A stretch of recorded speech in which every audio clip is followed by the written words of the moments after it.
Hi masters మరియు మీకోసం ఛానల్కి స్వాగతం సుస్వాగతం. ముందుగా మన జగద్గురువైన బ్రహ్మర్షి పితామహ పత్రిజీ గారికి, మన గురుమాతకి నా ఆత్మ ప్రణామాలు మాస్టర్స్.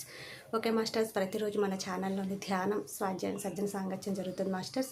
అలాగే జూమ్ సెక్షన్లో పాల్గొన్న మాస్టర్లకు, యూట్యూబ్లో చూస్తున్న మాస్టర్లకు కూడా ధన్యవాదాలు తెలుపుకుందాం. ఓకే మాస్టర్స్, ఈరోజు మన ఛానల్కి సీనియర్ పిరుడు మాస్టర్ గారైన లక్ష్మీ కుమారి గారు పిడుగురాళ్ళ నుంచి వచ్చారు. మేడం గారిని సాదరంగా ఆహ్వానించుకుందాం. ఈరోజు మేడం చెప్పబోయే టాపిక్ మహాత్ముల సందేశాలు. ఈ గొప్ప ఆత్మజ్ఞానం అందించడానికి మేడం గారికి వెల్కమ్ చెప్దాం మాస్టర్స్. నమస్తే మేడం, వెల్కమ్ మేడం. మన పత్రిసారి దంపతులకు నిత్యము శ్వాస మీద ధ్యాస ధ్యానం చేయిస్తున్న మరి మా సద్గురువులైన రాఘవరావు సారు, రాజలక్ష్మి అమ్మగారి దంపతులకు, మరి ఈ జూమ్ సెక్షన్ లో ఉన్న మాస్టర్స్ అందరికీ, నాకు అవకాశం ఇచ్చిన మరి ఆత్మ బంధువులందరికీ, ఈ జూమ్ లో ఉన్న ఆత్మ బంధువులందరికీ ఒక్కసారి నమస్కరిస్తున్నాను. నా పేరు లక్ష్మీ కుమారి, నేను పిడుగురాళ్ళ నుంచి మాట్లాడుతున్నాను. మరి ఈ రోజు మనం తెలుసుకోవాలనుకుంది ఏమిటంటే మహాత్ముల సందేశాలు. మహాత్ములంటే మనందరికీ తెలుసు, ఎంతో గొప్పవారని. వాళ్ళ సందేశాల గురించి మనం కొంచెం తెలుసుకుందాం మాస్టర్స్. ఈరోజు గురువు గారు ఇచ్చిన జ్ఞానమే ఇదంతా కూడా. మరి ఆ గురువు గారు ఏం చెప్పారో, ఆ మహాత్ములు, అంతటి గొప్పవారైన మహాత్ములు మరి ఏం సందేశం ఇచ్చారో, ఆ సందేశాన్ని విని మనం పాటించినప్పుడే, అంటే నేను ఎందుకు ఇలా చెప్తున్నాను అంటే, నేను కూడా అంతే, విని వదిలేస్తే అదేం ఉపయోగం ఉండదు. అది అర్థం చేసుకొని పాటించినప్పుడే ఎవరికైనా నేనే కాదు, ప్రతి ఒక్కళ్ళు కూడా మార్పు రావాలని మనం భూమి మీద జన్మ తీసుకుంది. ఎందుకంటే భూమి మీద జన్మ తీసుకుంది మరి తమో గుణం, రజోగుణం ఇవన్నీ వదిలిపెట్టుకొని సాత్విక గుణము కూడా వదిలిపెట్టుకొని నిర్గుణములోకి వచ్చినప్పుడే, అంటే భగవంతుడి స్థితికి మనం పొందినప్పుడే మనము చేరుకోవాల్సిన లోకం సత్యలోకం అన్నమాట. మనం ఎక్కడి నుంచి వచ్చామో అక్కడికే మనం చేరుకోవాలి. ఎందుకంటే మన సొంత లోకం అదే. మన తండ్రి ఎవరు అంటే, శరీరాన్ని ఇచ్చిన తండ్రి వేరే ఉంటాడు, కానీ అందరికీ సద్గురువు, అందరికీ పరమాత్మ తండ్రి ఒక్కడే. ఆయన ఎవరు అంటే ఆ సృష్టికర్త. శారీరక పరంగా చూస్తే ఇప్పుడు నా శరీరానికి తండ్రి వేరే ఉంటారు, మరి నా బిడ్డలకి కూడా ఆ తండ్రి వేరే ఉంటాడు. ఎందుకంటే మా వారే వాళ్ళ తండ్రి, కానీ నాకు కూడా మా నానే మాకు తండ్రి అని శరీరపరంగా చూస్తాము. కానీ అందరికీ పరబ్రహ్మే తండ్రి. పరబ్రహ్మ అంటే ఎవరు అంటే ఆ సృష్టికర్త. ఆ సృష్టికర్తే అందరికీ తండ్రి. మనందరము కూడా, ఇప్పుడు నేను పిడుగురాళ్ళ నుంచి మాట్లాడుతున్నాను అంటున్నాను, కాకపోతే ఈ శరీరం పిడుగురాళ్ళలో ఉంది కాబట్టి నేను ఇలా చెప్పగలిగాను. కానీ మనందరిది కూడా, మీది నాది అని కాదు, సృష్టిలో ప్రతి జీవి 84 లక్షల జీవరాశులు కూడా ఆ పరబ్రహ్మ చేత సృష్టింపబడ్డాయి. మనందరము కూడా పరలోక వాసులమే కానీ ఇహలోక వాసులం కాదు. ఇహలోకానికి ఎందుకు వచ్చాము అని మీరు అడగొచ్చు. ఇహలోకానికి ఎందుకు వచ్చామంటే కొన్ని పాఠాలు నేర్చుకోవటానికి, చేసిన కర్మలు అనుభవించటానికి. చేసిన కర్మలు పుణ్యకర్మవని, పాపకర్మవని, అవి అనుభవించటానికి జన్మ తీసుకున్న ఆత్మస్వరూపులం. మనందరము కూడా ఈ కనపడే దేహం మనం అనుకుంటున్నాము, కానీ నేను కూడా అలాగే అనుకున్నాను మాస్టర్స్. మరి కనపడే దేహం అసలు మనం కాదు, మనము తీసుకున్న శరీరం ఇది. అంటే మనం ఆత్మలమే, మనము తెచ్చుకున్న శరీరం ఇది. ఇప్పుడు మనం ఏమంటాము, ఏదన్నా కొత్త చీర కొనుక్కున్నాం అనుకో, అది నా చీర అంటాము. నేను అనం కదా, అది అంటే నేను వేరే ఉంది, నా చీర వేరే ఉంది. ఇప్పుడు ఇది కూడా అంతే, నేను వేరే, నా శరీరం వేరే. అర్థమవుతుందా మాస్టర్స్? ఇప్పుడు ఆ చీర నాది అంటున్నాము, నేను చీర అనట్లా. ఇది కూడా అంతే. ఏమిటంటే మనము దేహము కాదు, మనము తెచ్చుకున్న శరీరం ఇది. మనము ఆత్మలము. నా దేహము అంటున్నాం కానీ నేను దేహము అనట్లా. నేను దేహము అంటే అది రాంగ్ స్టెప్. మన పత్రిసారి అందించింది ఏమిటి? నీవు దేహం కాదు నాయన, నువ్వు ఆత్మవి. నీవు చేరుకోవాల్సింది సత్యలోకం. నీ గమ్యం ఏమిటి అంటే సత్యలోకం. నీ లక్ష్యం ఏమిటంటే మనం పూర్ణ జ్ఞానాన్ని పొంది, మన పత్రిసారంత గొప్పవాళ్ళమైతే మనము కూడా సహ సృష్టికర్తలం అవుతామంట. ఇప్పుడు పత్రిసారు భూమి మీదకి వచ్చి ఎంతో సేవ చేసి మనందరినీ మంచి మార్గంలో ఉంచి, మరి హింసాసోడో హంస పక్కడో అని భూమి మీదకి వచ్చిన మహానుభావుడు మనందరికీ మంచి మార్గాన్ని ప్రసాదించి, మనకి కర్మలు లేకుండా జ్ఞానాన్ని బోధించి, మరు జన్మ లేకుండా, మానవ అంటే మరు జన్మ లేకుండా చేసుకోమనే ఈ మానవ జన్మ భగవంతుడు మనకిచ్చాడు. మనము కూడా 84 లక్షల జీవరాశులుగా జన్మ తీసుకున్నాము. ఆ జన్మలన్నీ అయిపోయినాయి. ఆ మూగ జీవులన్నీ మనకు చిన్న బిడ్డలు, తండ్రికి చిన్న బిడ్డలు, మనము పెద్ద బిడ్డలు. ఎందుకంటే మనము కూడా ఆ జన్మలన్నీ తీసుకొని వచ్చాము కాబట్టి మనము పెద్ద బిడ్డలు అంటే మనం కొంచెం ఎదిగిన ఆత్మలని. ఆ మూగజీవులన్నీ కూడా ఎదగబోయే ఆత్మలు. అంతేకాని అవి భూమి మీదకి వచ్చింది మనలాగా అవి కూడా ఎదిగి మానవ జన్మ తీసుకొని అవి కూడా పూర్ణ జ్ఞానాన్ని పొంది సత్యలోకం చేరటానికే అవి జన్మ తీసుకున్నాయి. అంతేకాని మానవులు తినటానికి భోగించటానికి అవి జన్మ తీసుకోలేదని మన పత్రి సార్ ద్వారా మనం తెలుసుకున్నాం. ఇలాంటివన్నీ కూడా గొప్ప గొప్ప వారు చెప్పినటువంటి సందేశాలు అన్నమాట. ఈ సందేశాలు ఎంత అద్భుతంగా ఉంటాయి మాస్టర్స్. మరి తెలియక శాకాహారం తీసుకోవాల్సిన మానవుడు మాంసాహారం తీసుకొని ఎంత పాపం మూట కట్టుకుంటున్నాము. మరి ఆ పాపమన్నీ అనుభవించొద్దా? మరి ఇప్పుడు నేనే ఉన్నాను, మరి ఏ జన్మలో ఏ పాపం చేశానో మొహం అంతా దురదొస్తుంది.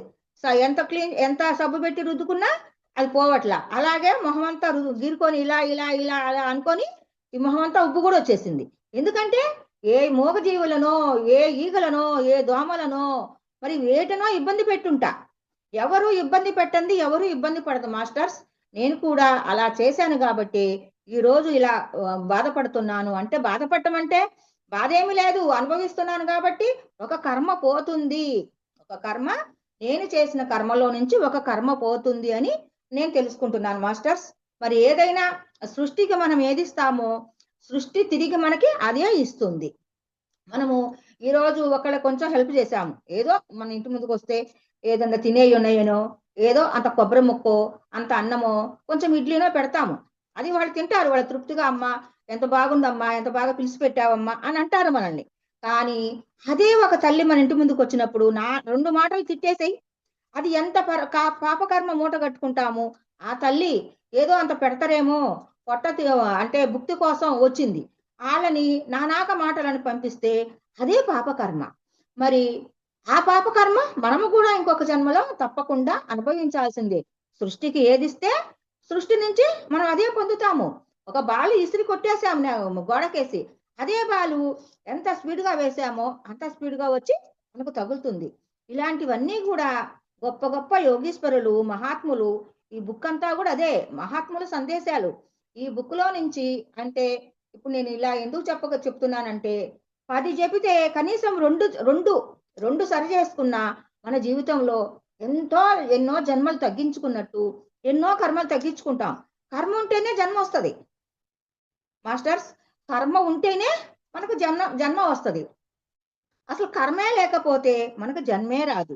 మరి మన పత్రి సారు ఆయనకేమీ కర్మలు లేవంట, ఆయన అవతార పురుషుడంట. ఆయన మన అందరినీ ఉద్ధరించడానికి వచ్చిన అవతార పురుషుడంట.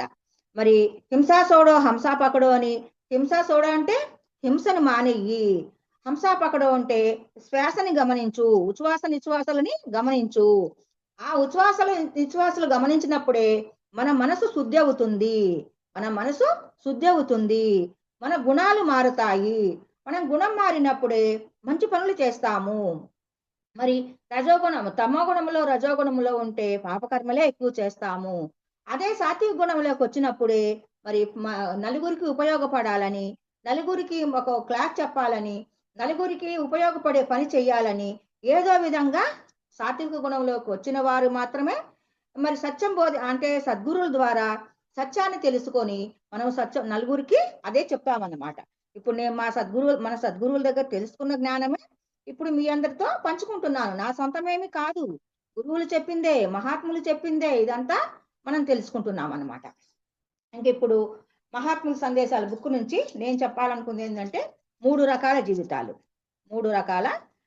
అన్నమాట. ఈ బుక్ లో నుండి మహాత్ముల సందేశాలు 3 రకాల జీవితాలు అన్నమాట. 3 రకాల జీవితాలంటే ఒకటి చీకటి జీవితం అంటే రాత్రి జీవితం అన్నమాట. 2 సంధ్యా జీవితం, దాని వివరణ చెప్తాను మాస్టర్స్. 3 పగటి జీవితం. ఈ 3 జీవితాల గురించి మనం కొంచెం తెలుసుకుందాం. మరి రాత్రి జీవితం అన్నా చీకటి జీవితం అన్నా ఒకటే మాస్టర్స్. మరి రాత్రి జీవితం అంటే పూర్తి అజ్ఞానంలో ఉన్నటువంటి వారి జీవితం. వీళ్ళు తమోగుణం రజోగుణంలో ఉంటారన్నమాట. వీళ్ళు పూర్తి అజ్ఞానంలో ఉన్నటువంటి వారి జీవితం. మరి సంధ్యా జీవితం అంటే మనం 3 జీవితాల గురించి చెప్పుకున్నాం. 1 రాత్రి జీవితం, 2 సంధ్యా జీవితం, 3 పగటి జీవితం. ఈ 3 జీవితాల గురించి తెలుసుకుందాం. మరి రాత్రి జీవితం అంటే పూర్తి అజ్ఞానంలో ఉన్నటువంటి వారి జీవితం. 2 సంధ్యా జీవితం గురించి. సంధ్యా జీవితం అంటే ఏమిటంటే సద్గురువులు మన జీవితంలోకి వచ్చినప్పుడు వాళ్ళ నుంచి కొంచెం జ్ఞానం తెలుసుకునే వారి జీవితం. రెండోది సంధ్యా జీవితం. మరి 3వ జీవితం ఏమిటి అంటే పూర్తి జ్ఞానాన్ని పొంది లోక కళ్యాణం కోసం అవతరించిన అవతార పురుషులే మరి పగటి జీవితానికి సంబంధించిన వాళ్ళు. ఇప్పుడు ఆ జీవితాల్లో నుంచి ఫస్ట్ మనం రాత్రి జీవితం గురించి తెలుసుకుందాం. రాత్రి జీవితం అంటే మనం చెప్పుకున్నాం చీకటి జీవితం అని. మరి రాత్రి అంటే చీకటి, అజ్ఞానం ఉచ్చమ్మ. మన పత్రిసారి కూడా చెప్తారు, రాత్రి అన్నా చీకటి జీవితం అన్నా అజ్ఞాన జీవితం.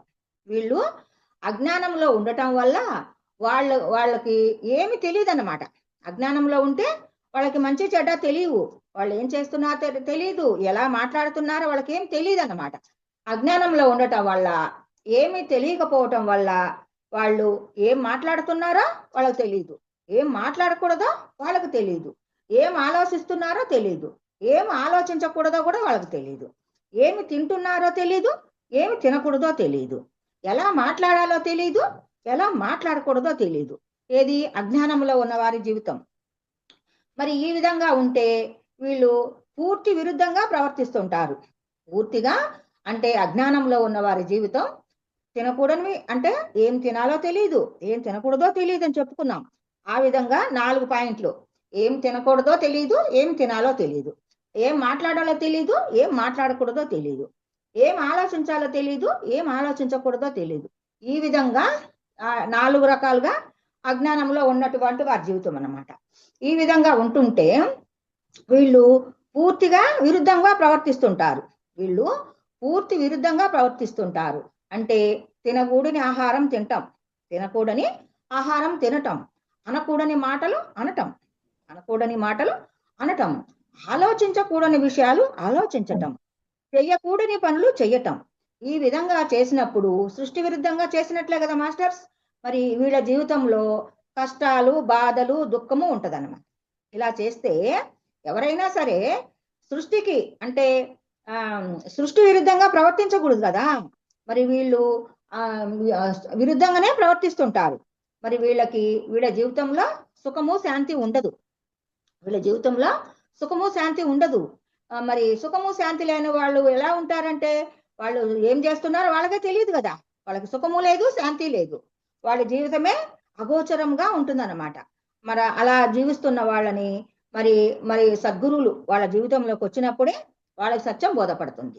వీళ్ళకి సృష్టి నియమాలు తెలియదు, వీళ్ళకి సృష్టి నియమాలు కూడా తెలియదు, సృష్టి ధర్మాలు తెలియదు, సృష్టి సిద్ధాంతాలు ఉంటాయి. ఇప్పుడు నాకైతే మాస్టర్స్ ఇది కొరకు నాకు ఇప్పుడు ఇలాంటివి ఏమీ తెలియదు అనమాట.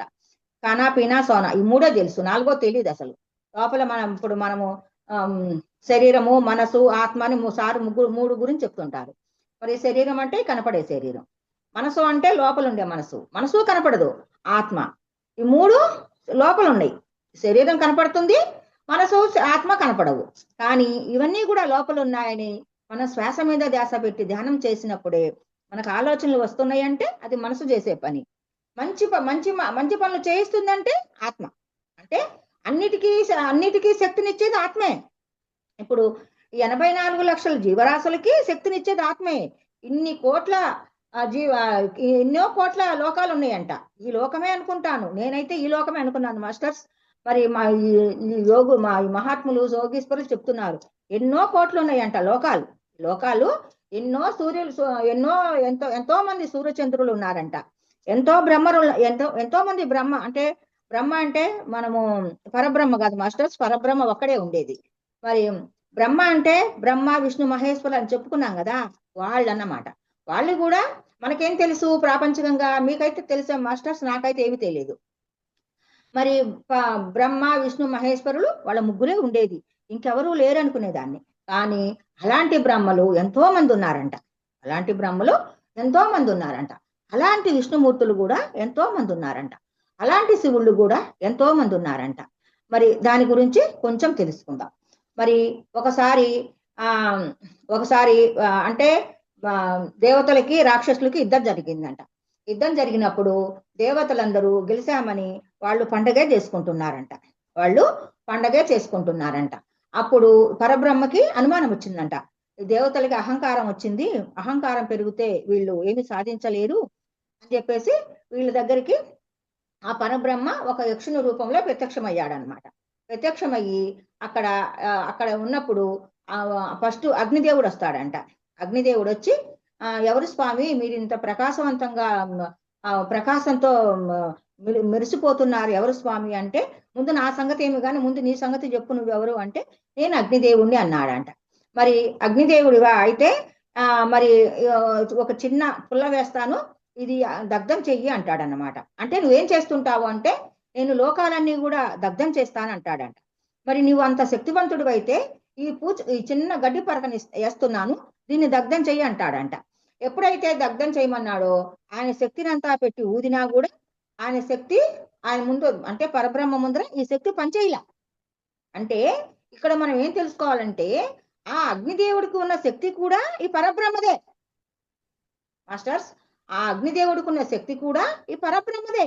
నేను ఇంత గొంతేసుకొని మాట్లాడుతున్నానంటే ఆ పరబ్రహ్మ ఇచ్చిన శక్తి లోపల ఉన్నాడు కదా, ఆయనే చెప్పమ్మా ఇలా చెప్పిస్తున్నాడు అనమాట. తర్వాత వానదేవుడు వస్తాడు. వానదేవుడు వచ్చాక ఏంటి స్వామి ఎవరు మీరు అంటే, నా సంగతి ఏమి కానీ ముందు నీ సంగతి చెప్పు అంటాడు.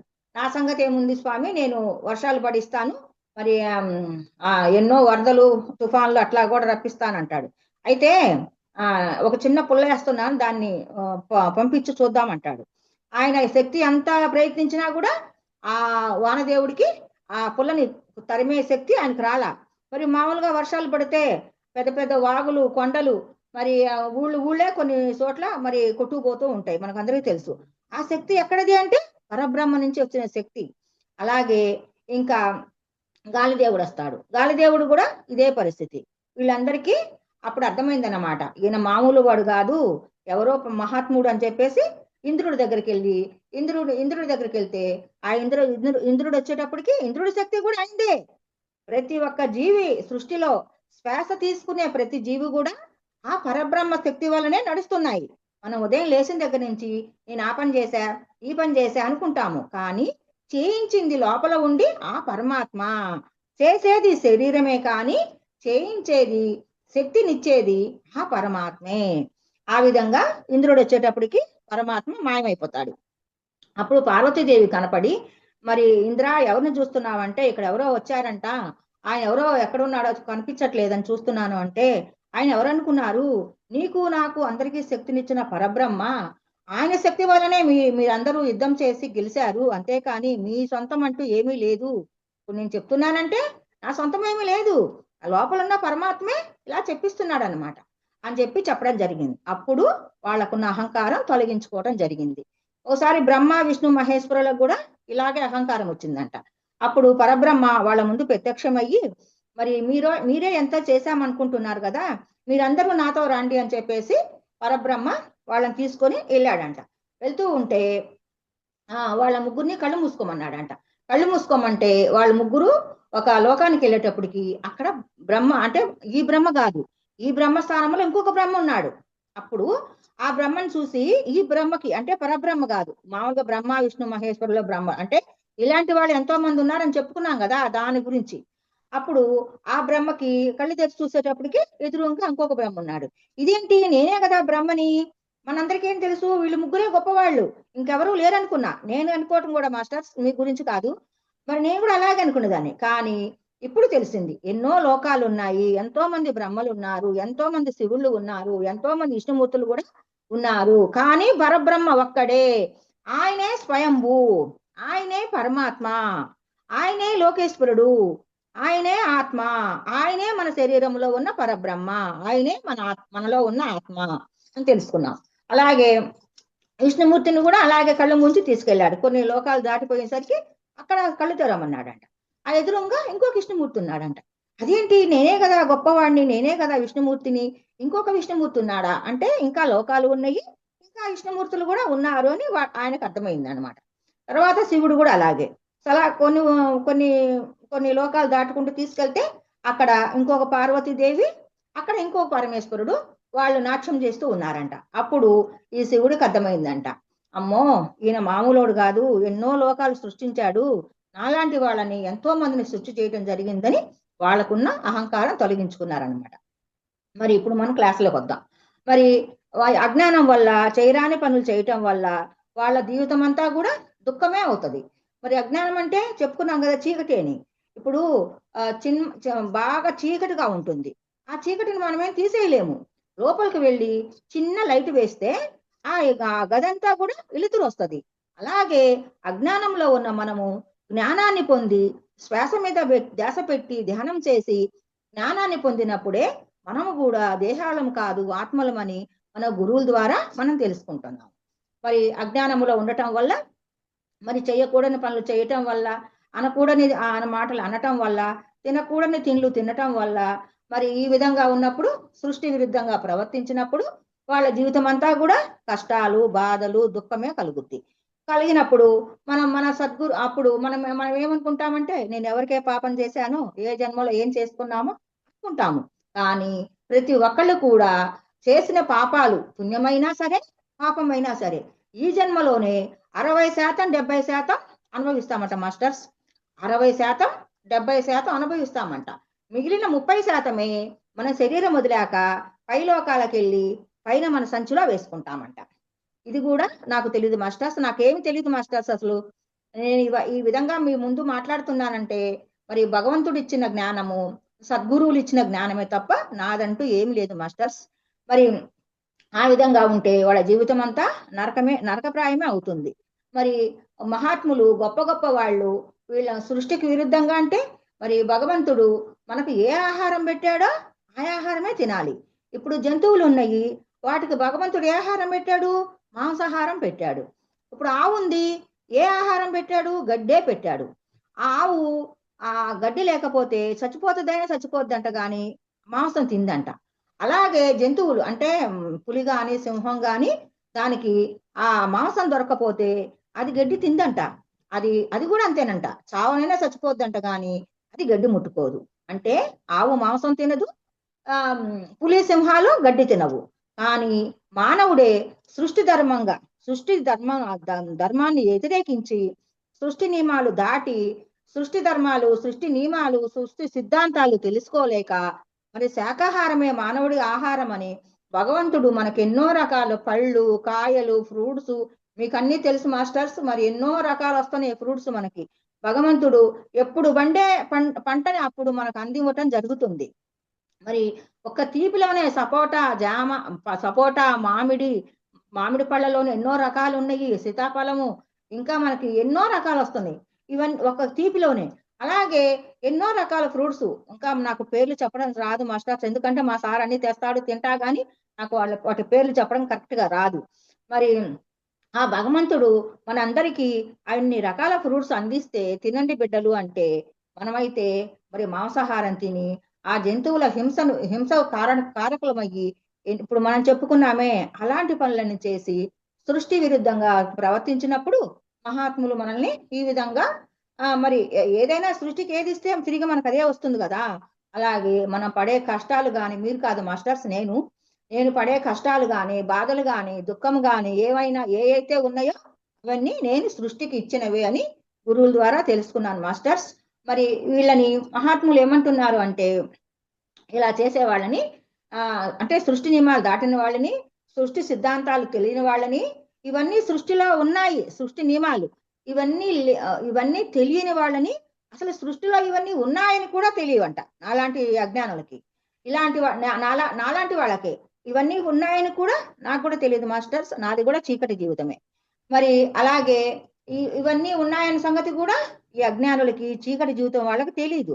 మరి మహాత్ములు వీళ్ళని ఏమని పేర్కొన్నారు అంటే కళ్ళున్న గుడ్డివారుగా పేర్కొన్నారన్నమాట. కళ్ళున్నాయి కానీ గుడ్డితనము. ఇప్పుడు గుడ్డివాడు సూర్యోదయాన్ని చూడగలడా అంటే చూడలేడు, ఎందుకంటే వాడి కళ్ళు లేవు. అలాగే మరి ఇప్పుడు కళ్ళున్నాయి, నాకు కళ్ళున్నాయి, మరి అజ్ఞానములో అవన్నీ పనులు చేశాను కదా, తప్పులు చేశాను కదా, పాపాలు చేశాను కదా, అవి ఇట్లాంటి నాలాంటి వాళ్ళందరినీ కళ్ళున్న గుడ్డివారుగా మహాత్ములు పేర్కొన్నారు. అదేంటో తెలుసుకుందాం. మరి కళ్ళున్న గుడ్డివారంటే మరి ఇప్పుడు మనము రైల్వే స్టేషన్ లో కానీ ఎక్కడైనా అక్కడక్కడ మనకు కనిపిస్తూ ఉంటారు. కళ్ళు అంటే కళ్ళు ఉన్నాయి కానీ గుడ్డితనం. కళ్ళు ఉన్నాయి ఈ తెరిపిళ్ళు పడతాయి, కానీ వాళ్ళకి ఈ ఫోకస్ లేదు. ఈ ఫోకస్ లేని వాళ్ళకి ఇంకొక మనిషి సాయంగా ఉంటేనే వాళ్ళు వెళ్ళగలరు, లేకపోతే వెళ్ళలేరు. ఇప్పుడు మన రైల్వే స్టేషన్లలో కానీ ట్రైన్లలో కానీ, ఇప్పుడు నేను కూడా భీమవరం వెళ్ళేటప్పుడు నాకు తెలియదు మాస్టర్స్, ఇప్పుడు భీమవరం వెళ్తుంటే చూస్తున్నాను అనమాట.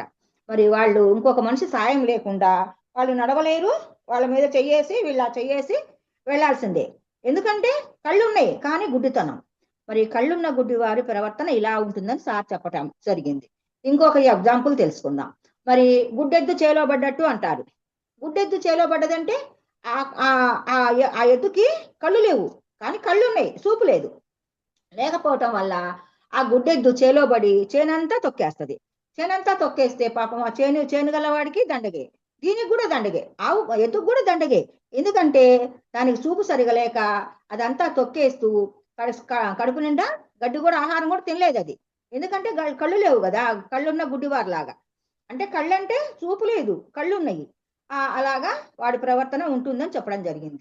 అదే గనక ఆ ఎద్దుకి కొంచెం కళ్ళు ఉన్నాయి అనుకో, ఆ చేనుకి 4 వైపులు ఉండే గనాల మీదే ఎంతో గడ్డి ఉంటది, దాని కడుపు నిండా ఆహారం తినచ్చు. కానీ దాని కళ్ళు లేకపోవటం వల్ల ఆ చేలో పడి అదంతా చేనంతా కూడా వేస్ట్ చేస్తుంది. అలా కళ్ళున్న గుడ్డివారి ప్రవర్తన అలా ఉంటుందని చెప్పడం జరిగింది. ఇంకొకటి సారి ఎగ్జాంపుల్ చెప్పారు. అదేమిటంటే కళ్ళున్నాయి కానీ అమావాస్య చీకటి. ఇప్పుడు నేనే ఉన్నాను, అమావాస్య చీకటి అయింది, ఈ కళ్ళు ఉన్నాయి కానీ అమావాస్య చీకటి అయింది, కరెంటు లేదు. అప్పుడు ఏం చేస్తాను నేను? మరి లోపలికి వెళ్ళాలి, మరి భోంచేయాలనుకుంటే నేనేమనుకుంటాను, రోజు తిరిగే ఇల్లే కదా, తడుముకుంటూ వెళ్తే సరిపోతుంది అని వస్తూ ఉంటాను. లోపలికి వస్తూ ఉంటే గడప తగులుతుంది, మనకు అందరికీ తెలిసిన విషయమే. గోడలు తగులుతాయి, గోడలు అలాగే తలుపులు తగులుతాయి. మరి ఇలాగే మనం వచ్చేటప్పుడు అంతా కూడా కాళ్ళకు కొట్టుకుంటాం, మొహానికి కూడా కొట్టుకుంటాం. ఎందుకంటే చిమ్మ చీకటి, ఇంకా కరెంట్ లేదు, ఇంకా కళ్ళు ఉన్నాయి కానీ వెలుతురు లేదు. ఆ విధంగా చిమ్మ చీకటిలో వారి ప్రవర్తన ఎలా ఉంటుందంటే, వారు భోంచేయాలనుకుంటారు, టైం అయిపోతుందని భోంచేయాలని లోపలికి వెళ్తే చిన్నగా తడుముకుంటూ లోపలికి వెళ్తారు. టేబుల్ దగ్గరికి వెళ్తే కంచము తీసుకోలేడు, స్పూను తీసుకోలేడు, అన్నం ఎక్కడుందో తెలియదు, కర్రీ ఎక్కడుందో తెలియదు, పెరుగు ఎక్కడుందో తెలియదు, మరి రసమో ఏదో చేసుకుంటాం కదా, అవి ఎక్కడున్నా మనకేం తెలియదు అనమాట. ఆ విధంగా కంచం ఎట్లాగో పెట్టుకొని అన్నం మీద కూర వేసుకుంటాము, కూర మీద అన్నం వేసుకుంటాము. అవన్నీ కలుపుకొని తినాలన్నా పచ్చిమిరపకాయ తొలకలు వస్తాయి, మరి తాళింపులో వేసే ఎండుమిరపకాయ తొలకలు వస్తాయి. ఇవన్నీ కూడా కళ్ళు లేకపోవటం వల్ల, కళ్ళు ఉన్నాయి కానీ చూపు లేకపోవటం వల్ల ఈ విధంగా అన్ని తినేస్తూ అయ్యో అని చెప్పేసి నోరంతా కూడా మండించుకుంటాం అన్నమాట. ఇవన్నీ కూడా కళ్ళున్న గుడ్డి వారి ప్రవర్తన, అంటే చూపు లేని ప్రవర్తన అని చెప్పేసి ఇక్కడ సార్ చెప్పడం జరిగింది. ఇదంతా కూడా రాత్రి జీవితం గురించి చెప్పుకున్నాం. మనం 3 జీవితాల గురించి చెప్పుకున్నాం మాస్టర్స్. ఇప్పుడు రాత్రి జీవితం అంటే చీకటి, అజ్ఞానంలో ఉన్న వారి జీవితం ఇలా ఉంటుంది అని సారు వీళ్ళు మాస్టర్స్ అంటే ఇది యోగీశ్వరులు, మహాత్ములు ఇది ఇచ్చారనమాట, కొటేషన్ ఇచ్చారు. ఇవన్నీ కూడా నా జీవితంలో చాలా వరకు తప్పులు చేశాను, అవన్నీ కూడా నేను ఇప్పుడు తెలుసుకోగలిగాను మాస్టర్స్. కొన్ని అయితే సరిదిద్దుకుంటున్నాను, ఇంకా దిద్దుకోవాలి. Okay masters. ఇంకా రెండోది చెప్పుకుందాం. రెండోది సంధ్యా జీవితం. సంధ్యా జీవితం అంటే ఏమిటి అంటే, సద్గురువులు మన జీవితంలోకి వచ్చినప్పుడు అంటే భగవంతుడికి ఇష్టమైతేనే మనం ధ్యానంలోకి వస్తామంట.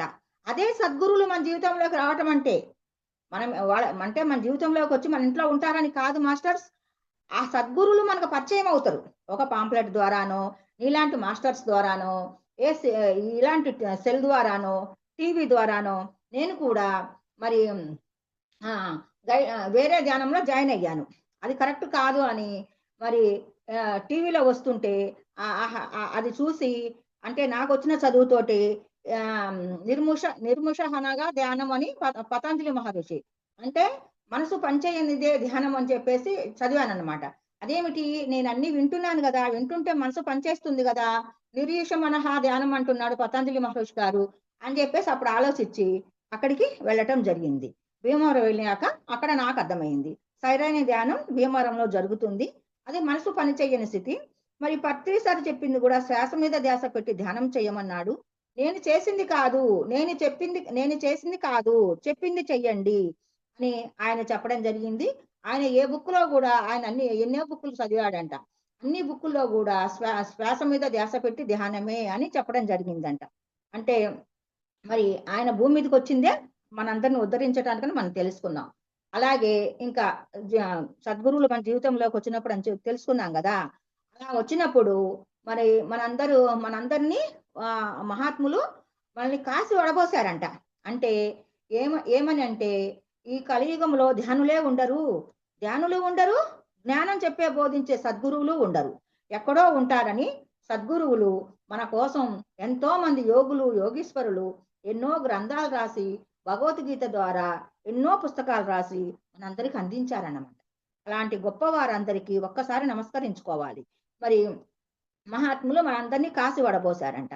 అలాగే సద్గురువులు మన జీవితంలోకి వచ్చినప్పుడు మనము సద్గురువుల దగ్గర నుంచి కొంచెం జ్ఞానం అనేది తెలుసుకుంటాం అన్నమాట. ఎప్పుడైతే జ్ఞానాన్ని తెలుసుకున్నామో జ్ఞానం మీద పట్టు రావాలి. పట్టు అంటే మన పత్రి సార్ కూడా చెప్తారు కదా, పట్టు పట్టగానే ఇలా పట్టు విడవకూడదు, పట్టు విడిసే కన్నా పడి సచ్చుట మేలని అంటాడు. అంటే నాకు కరెక్ట్ చెప్పడం రాలేదు మాస్టర్స్. మరి ఏదైనా సరే పట్టు పట్టాలి. ఇప్పుడు మనం ఇంట్లో పని చేస్తున్నాము, ఒక పని చేయాలంటే అది పట్టు పడితే కానీ పని అవ్వదు. మరి ఏ పని అయినా సరే దాన్ని తగ్గట్టుగా చెయ్యాలి. అలాగే శ్వాస మీద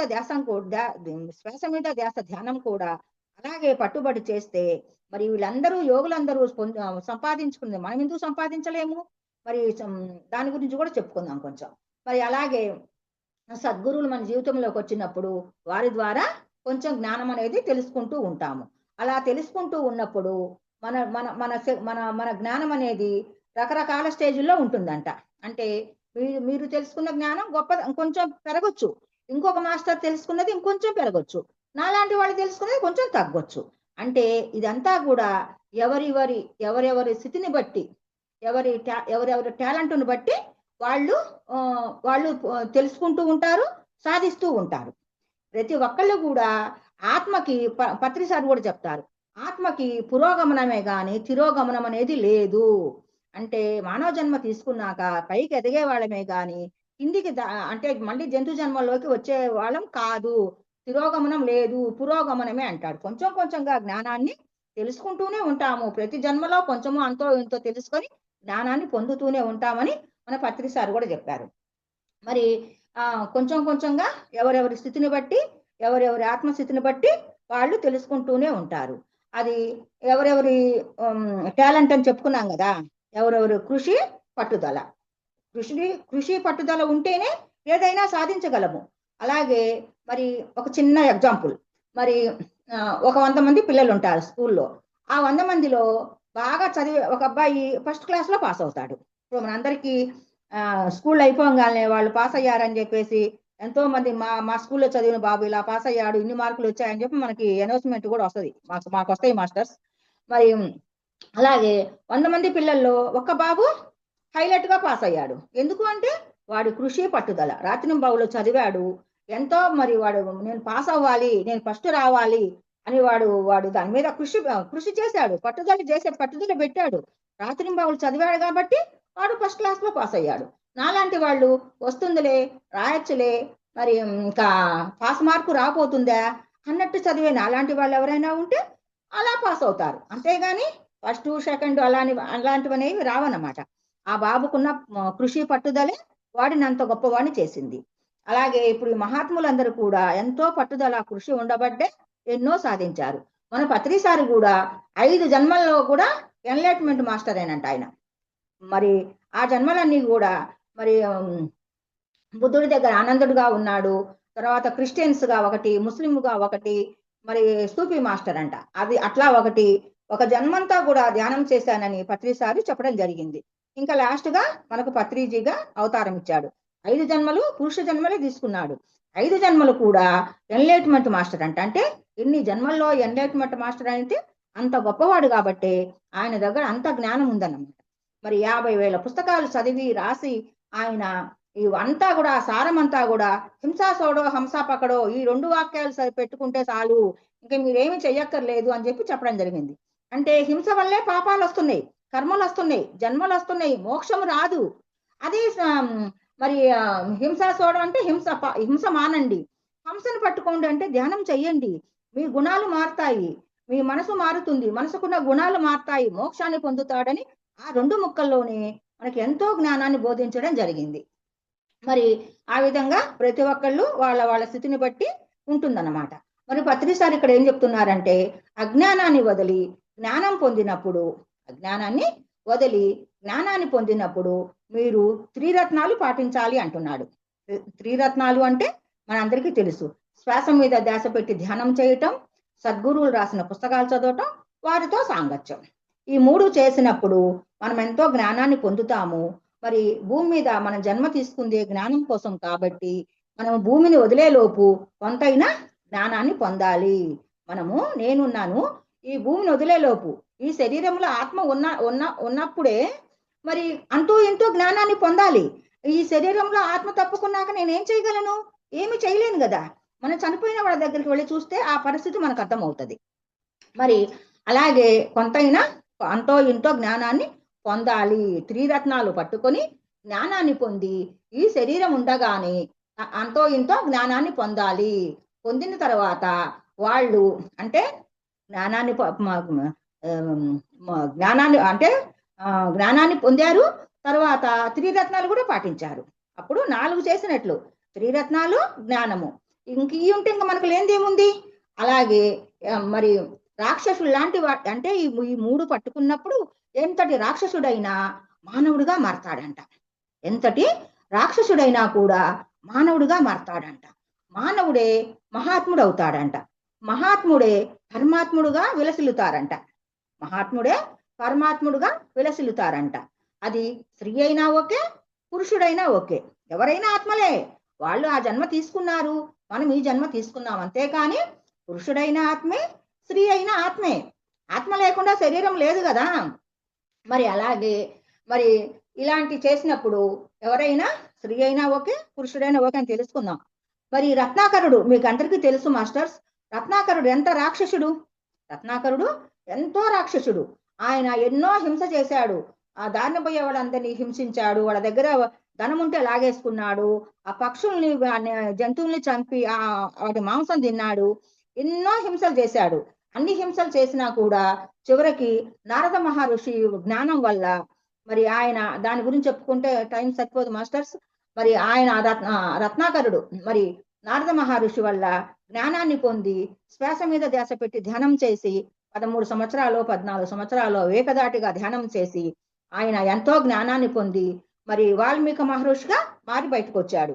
రత్నాకరుడుగా కూర్చొని మరి వాల్మీకి మహర్షిగా బయటకు వచ్చాడు. అంటే ఇప్పుడు ఎంతో గొప్పవాడయ్యాడు అని మనందరికీ అర్థమవుతుంది. ఇప్పుడు మరి అందరూ కూడా ఆ విధంగా స్త్రీ అయినా ఓకే, పురుషుడైనా ఓకే అన్నమాట. అయితే కొంతమంది వాళ్ళకున్న శక్తిని మర్చిపోతారన్నమాట. ఇప్పుడు మనందరం ఆత్మలమని తెలుసుకుంటున్నాం కదా.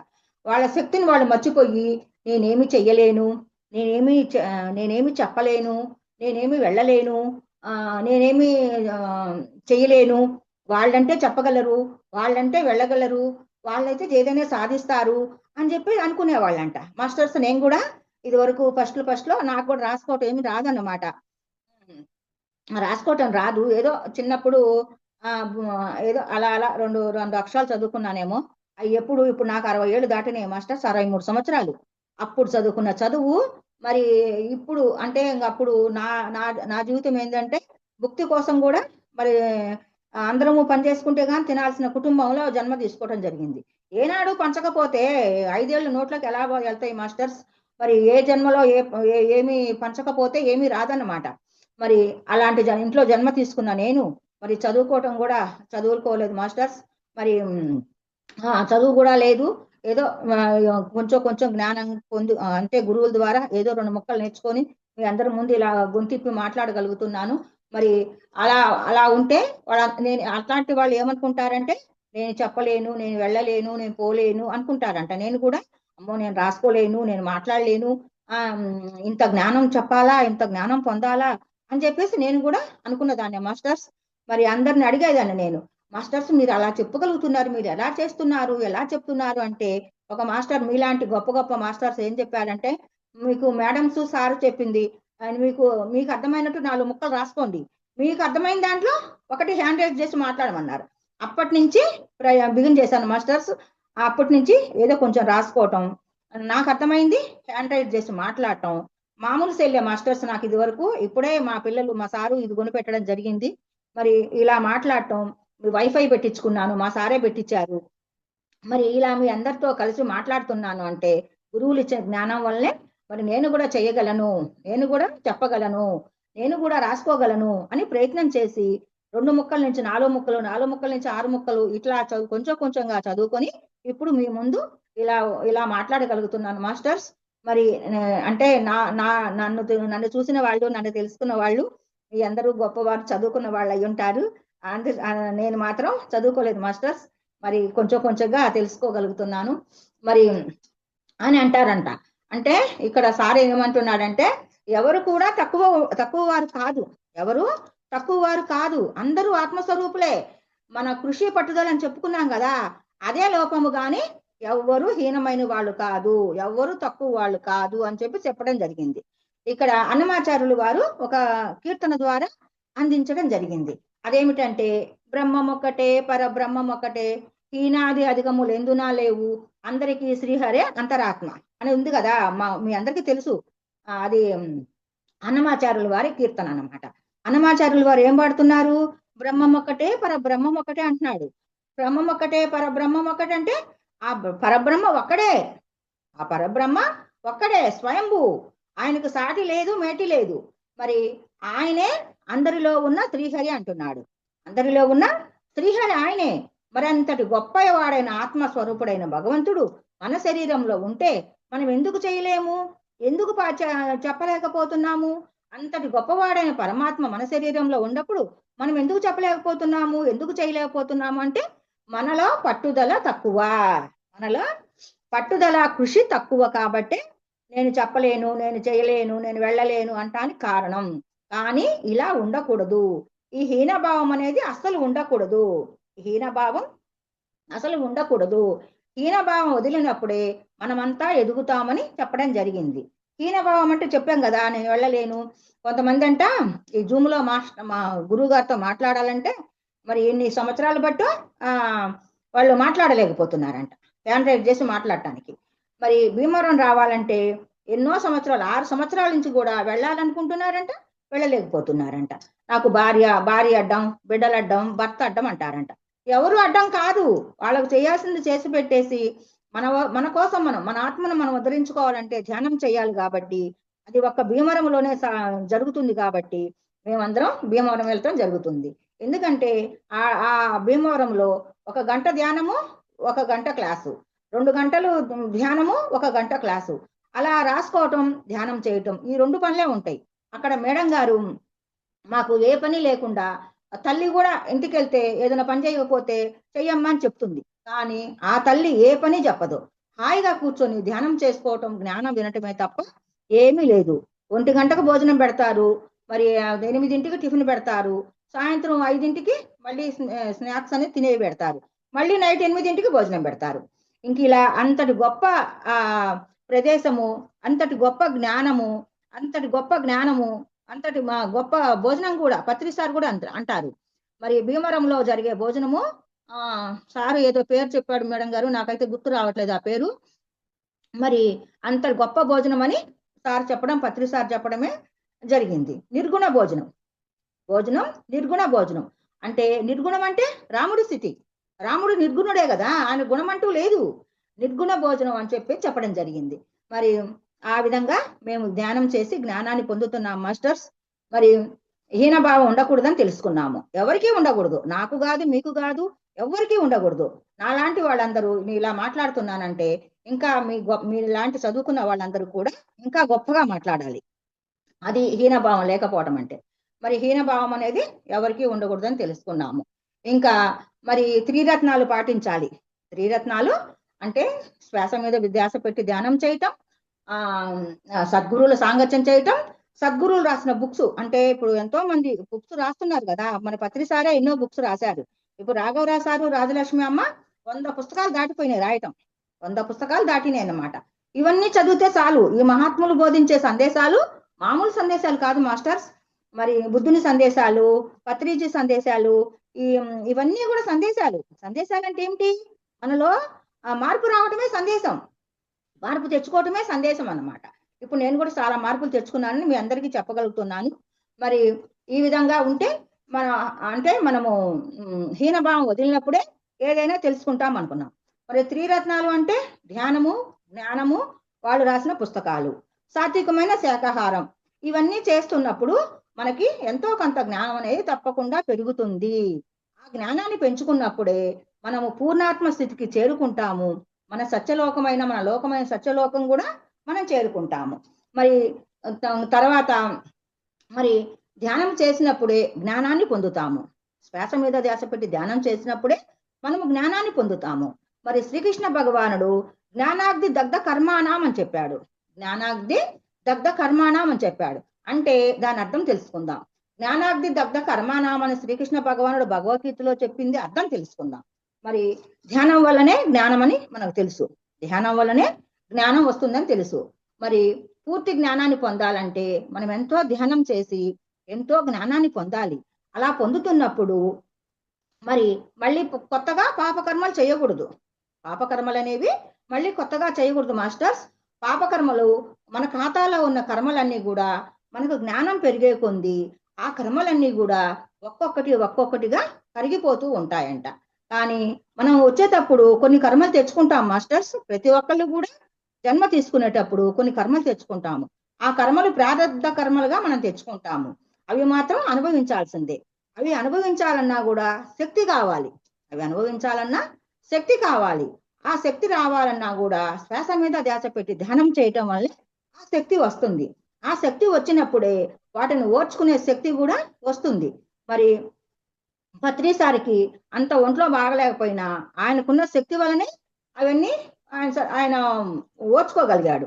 మరి రాఘవరావు సార్ కూడా మంచినీళ్ళు అనుకొని యాసిడ్ తాగి నోట్లో పోసుకున్నాడు. మరి యాసిడ్ అంటే మన అందరికీ తెలుసు, యాసిడ్ తాగితే కడుపంతా పుండైపోతుంది. కానీ ఆయనకున్న శక్తి వల్ల ఆయన కూడా ఆపరేషన్ జరిగిన తర్వాత 1 నెల రోజుల్లోనే కోలుకొని మా అందరికీ జ్ఞానాన్ని బోధించడం జరిగింది. అంటే ఇదంతా ఎందుకు చెప్పుకున్నామంటే శక్తి ఉన్నప్పుడే మనకు వచ్చిన కర్మ కూడా మనం తట్టుకోగలము. మళ్ళీ కొత్త కర్మలు చేయకుండా ఉండాలి.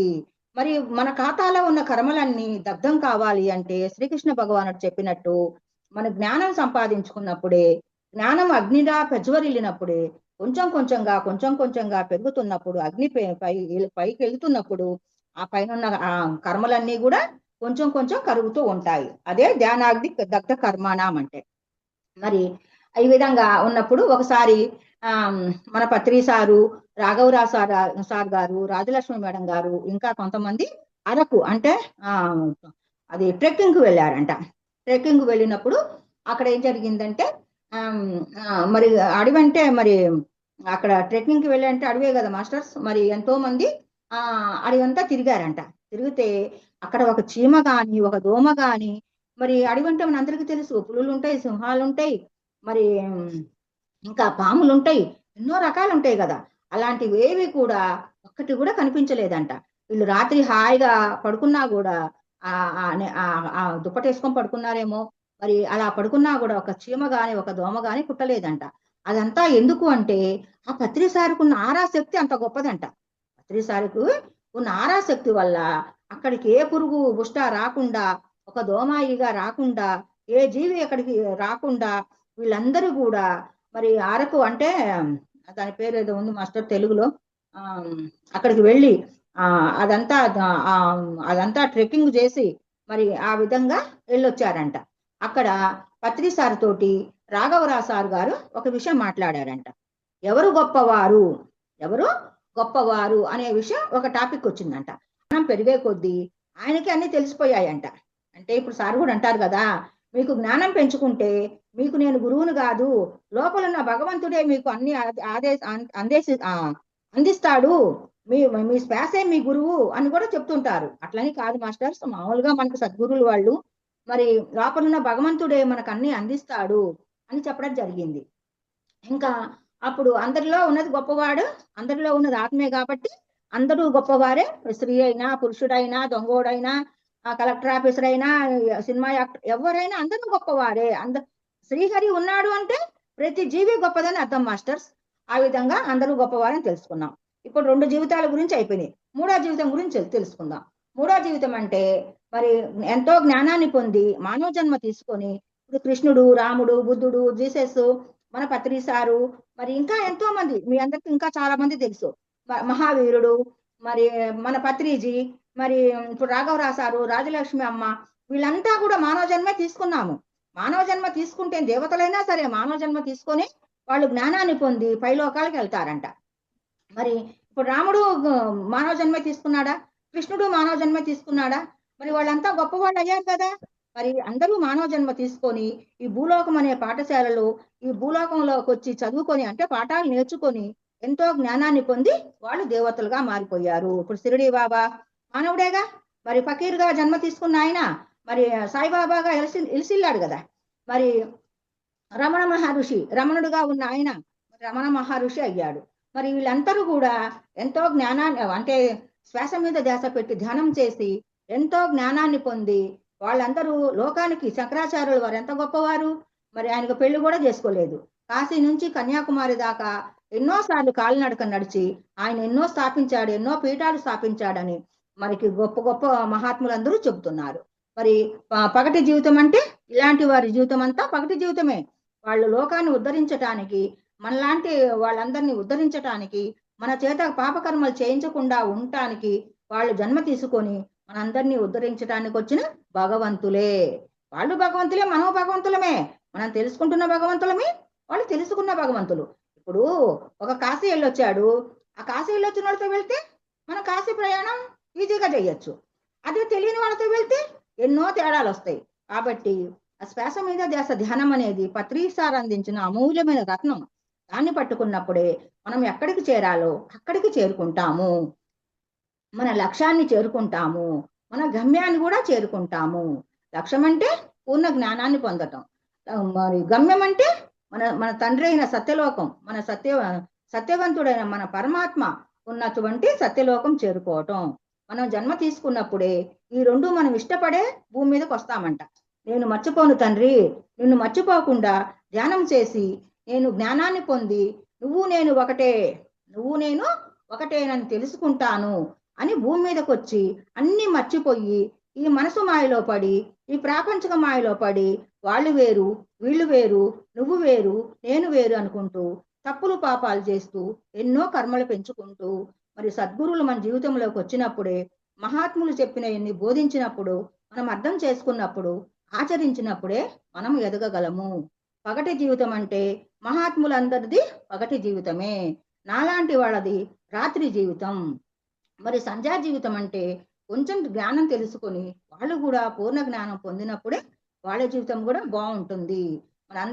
మనందరి జీవితాలు మారాలంటే శ్వాస మీద ధ్యాస పెట్టి మన పత్రిసార్ అందించిన అమూల్యమైన రత్నాన్ని పట్టుకున్నప్పుడే, ఆయన హంసా పకడో అని చెప్పినప్పుడే, సృష్టి ధర్మాన్ని పాటించినప్పుడే మనమంతా వెదగలం మాస్టర్స్. మరి నాకు ఈ అవకాశం ఇచ్చినందుకు ధన్యవాదాలు మాస్టర్స్. మరి నాకు మీ అందరికీ, ఆత్మ బంధువులందరికీ ఏదో నాకు వచ్చి రాని మాటలతో మీ అందరికీ మరి మీ అందరి ముందు మరి ఆ సద్గురు చెప్పిన జ్ఞానము, భగవంతుడు ఇచ్చిన జ్ఞానమే మరి మీ అందరితో పంచుకోవడం జరిగింది మాస్టర్స్. మరి నాకు ఈ అవకాశం ఇచ్చినందుకు ధన్యవాదాలు. Thank you Rabuji, thank you madam. Thank you so much madam. For you మీకోసం మన ఛానల్కి వచ్చేంత గొప్ప ఆత్మజ్ఞానం అందించిన లక్ష్మీ కుమారి గారికి ధన్యవాదాలు తెలుపుకుందాం మాస్టర్స్. అలాగే ప్రతినిత్యం వేరుకతోటి ధ్యానం, స్వాధ్యాయం, సజ్జన సాంగత్యం చేద్దాం మాస్టర్స్. అందరి చేత చేద్దాం మాస్టర్స్. వైజాగ్కి మెగా పిరమిడ్ రావాలని పరమ గురువుల కోరిక, పత్రికారి కోరిక, పత్రి మేడం కోరిక. మనం అందరం సంకల్ప ధ్యానం చేసి వైజాగ్ మెగా పిరమిడ్ వచ్చేలా చేద్దాం masters. Thank you masters. Thank you.